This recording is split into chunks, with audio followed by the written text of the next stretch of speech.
The 2025-26 European football season is about to be one of the craziest we've ever seen. Why? Because the calendar is absolutely overloaded. We've got expanded national Super Cups, new formats for the Champions League, the African Cup of Nations right in the middle of the season, and at the very end, a World Cup with 48 teams instead of 32. That's more football than players have ever had to handle in a single year. And here's the thing, this schedule will test everything, not just talent, but stamina, squad depth, and how smart coaches are at managing their players. The clubs with long benches and real rotation strategies, they're the ones with an advantage, but for teams that rely on a handful of stars, this season could be brutal. So the big question is, who survives this marathon, and who collapses under the pressure? In this video, I'll break down the top 10 storylines and intrigues of the 2025-26 season across Europe. We're leaving the Premier League aside. I've already done a separate deep dive there. Today, we're talking Spain, Germany, Italy, France, and beyond.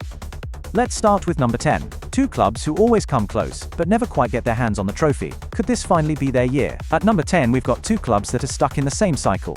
Always competitive, always dangerous, but constantly falling just short. Atletico Madrid and Borussia Dortmund. Let's start with Atletico. Diego Simeone's team has invested heavily this summer, over 150 million spent. They brought in Alex Baena, one of La Liga's top creators, Johnny Cardoso, a mobile defensive midfielder, and solid reinforcements in defense like David Ganska and Matteo Ruggeri. The dependency on Antoine Griezmann is fading, which is huge because he can't carry the team forever. With more depth across all positions, Atletico should finally have the balance they've been missing. Do I think they'll push for the league title? Probably not. But in the Cups, Copa del Rey, or Champions League, this could be their best chance in years. Now, over in Germany, Borussia Dortmund is in a similar boat. Their headline signing is Jude Bellingham, Jude's younger brother, who already looks like he could be a leader in midfield. But the club's mentality feels less ambitious. Instead of going all in to dethrone Bayern, Dortmund's board seems more focused on financial stability. That's frustrating, because fans want to see them truly compete. Both Atletico and Dortmund last lifted silverware in 2021. That's 4 years without a trophy. The big storyline this season, which of these nearly men finally breaks the drought? At number 9, we head to Italy, where Serie A is shaping up to be a four-way fight: Napoli, Juventus, Inter and AC Milan. Napoli come in as favourites. Antonio Conte has built a ruthless side, and despite losing Osimhen, the club reinvested smartly. They added Kevin De Bruyne, yes, the same KDB who many thought was finished at City, but early signs in Naples suggest he's still elite. With depth added in defense and attack, Napoli look ready to defend their title, but defending in Italy is never easy. Juventus is a strange case. They have a huge squad, almost too many players but very few real stars. Their big win this summer was getting Jonathan David on a free. He's been a consistent scorer in France, though a lot of his goals come from penalties. Still, with their depth and physical playing style, Juve could grind out results and stay in the title race. Inter, meanwhile, feels like a team in transition. Money is tight, the transfers are uninspiring, and new coach Christian Chivu still feels like a stopgap. They've kept their core, so they won't collapse, but I don't see them as title challengers. Milan might actually be the dark horse. Massimiliano Allegri is back, Luka Modric is in, and they've added balance with Estupiñán and promising young midfielders. It won't always be pretty, but Allegri knows how to get results. So the question for Italy this season, can Napoli hold on to the crown, or will one of the traditional giants snatch it away? In Germany, there's no real suspense about the Bundesliga. Let's be honest. Bayern Munich are overwhelming favourites once again. They've dominated for so long that the league title feels more like an obligation than an achievement. The real intrigue is in Europe. This summer, Bayern made one of the boldest moves of the window by bringing in Luis Diaz from Liverpool. He adds creativity and pace on the wing, but the squad still has gaps.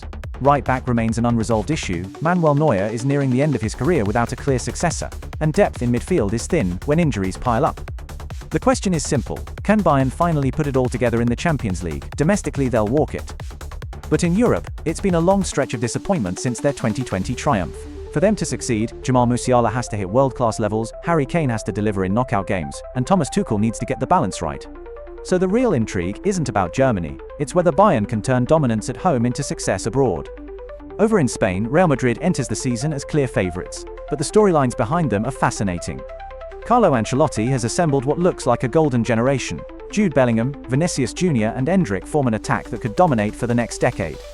Add in seasoned leaders like Kroos and Modric in their final years, and Madrid is both experienced and youthful at the same time. The mix is scary. But the intrigue lies in the challengers. Barcelona is in transition under Hansi Flick. Financial problems limited their summer, but they still have talent. Lamine Yamal is turning into a superstar before our eyes, and Rafinha and Lewandowski remain key weapons. Still, depth could kill them across a long season. Atletico Madrid meanwhile spent heavily to refresh their squad, and they're desperate to end a 4-year trophy drought. If Simeone gets it right, they could cause problems both in La Liga and Europe. So the big question for La Liga is simple: can Barcelona or Atletico actually keep up with Real Madrid, or will Los Blancos run away with another title? And now, to France. For the first time in nearly a decade, Paris Saint-Germain enter a season without Kylian Mbappé. It's the end of an era, and the start of a brand new project. The club didn't just lose their superstar, they also lost a clear identity. For years, everything revolved around Mbappé: his goals, his pace, his leadership. Now, PSG has to reinvent itself. Luis Enrique has been given full control, and the squad has been reshaped around balance, instead of individual brilliance. The new signings are interesting: young talents, versatile midfielders, and more emphasis on teamwork. But the truth is, nobody knows how this PSG will look without a Galactico figurehead. Will Ousmane Dembélé finally step into the spotlight? Can Gonçalo Ramos become the main striker they've been missing? Or will the lack of a true superstar leave them exposed on the biggest stage? Domestically, PSG should still dominate Ligue 1, though Monaco and Marseille are improving. The real intrigue, as always, is the Champions League. Without Mbappé, do PSG finally become a more cohesive, balanced team? Or will they fade without his magic in decisive moments? That's the mystery of PSG's new era. Even though this video isn't about the Premier League, you can't ignore its influence on European football this season. English clubs may not be the focus here, but their power shapes everything. Financially, the Premier League is miles ahead. That's why you see stars leaving Serie A, La Liga, even the Bundesliga, only to land in England. The intrigue here is about how the rest of Europe responds. Can Italy, Spain, Germany and France keep up competitively? Or will English dominance spill into the Champions League again? Look at last season: Manchester City and Arsenal went deep, while Liverpool and Chelsea rebuilt with insane spending. Meanwhile, teams like Napoli, Dortmund and even PSG struggled to hold on to their best players, because Premier League clubs simply outbid them. So the big question is, does Europe push back this year? Real Madrid has the talent to challenge anyone. Bayern Munich has reloaded. Napoli and Juventus could be dangerous if they stay consistent. But can they truly match the depth, speed and financial muscle of the Premier League's top sides? This season might tell us whether Europe still has balance, or if England is becoming untouchable. Here's something that makes the 2025-26 season truly unique. For the first time ever, the World Cup will feature 48 teams instead of 32. And it's happening right after one of the most demanding club calendars in history. That means players will be pushed like never before. Top stars will play nearly 70 matches in less than a year, combining club, continental tournaments, and now an expanded World Cup. Fatigue, injuries, and squad rotation are going to decide titles.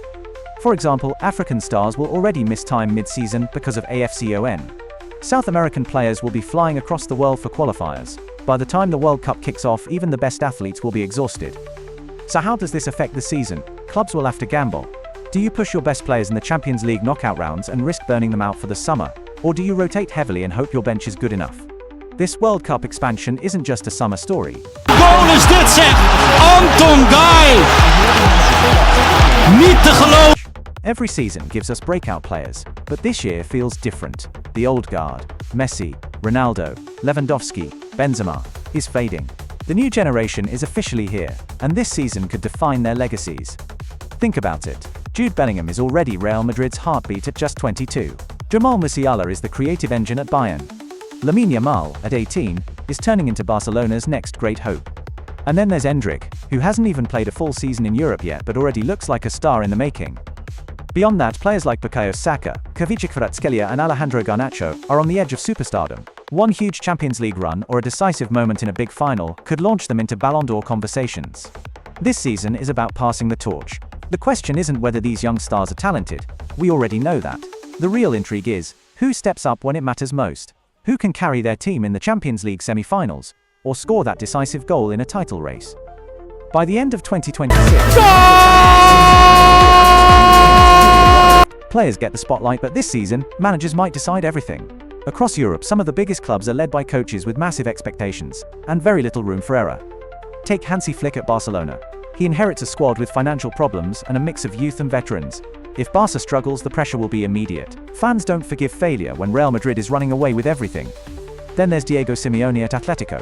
He's built a new-look squad with heavy investment, but if trophies don't come this season, questions will finally be asked about whether his cycle is over. In Italy, Massimiliano Allegri is back at AC Milan. His reputation is on the line. Can he still deliver results in modern football, or has the game passed him by? Meanwhile, Antonio Conte at Napoli faces the opposite challenge. He has the tools, he has the squad. Now he has to prove he can sustain dominance, not just spark a short-term revolution. And of course, in France, Luis Enrique has total control at PSG. Without Mbappé, this is his project. If it fails, the blame is all on him. So the intrigue at number 2, which managers rise under pressure and which ones crack? At the top of the list, there's only one question that really matters. Who conquers Europe? The Champions League is the ultimate measuring stick. Domestic titles are nice, but this trophy defines eras. And this season, the competition looks more open than ever. Real Madrid are always favourites. They've got the squad depth, the experience, and that Champions League DNA. With Bellingham, Vinicius and Endrick, they might be even stronger than in recent years. Bayern Munich are desperate. Harry Kane is still searching for that first major trophy, and Musiala could be the difference maker. If they stay fit, Bayern are dangerous. Manchester City, even though we're not focusing on the Premier League here, remain the giants lurking in the background. They've proven they can dominate Europe, and they still have Pep Guardiola orchestrating everything. Then there's Napoli, Juventus, Barcelona, and even PSG, all with question marks but all capable of a deep run if things click. The beauty of this year's Champions League is uncertainty. For the first time in years, there's no single dominant force. Instead, we've got 5 or 6 clubs who could realistically lift the trophy. I thought it would be. Look at the Chan and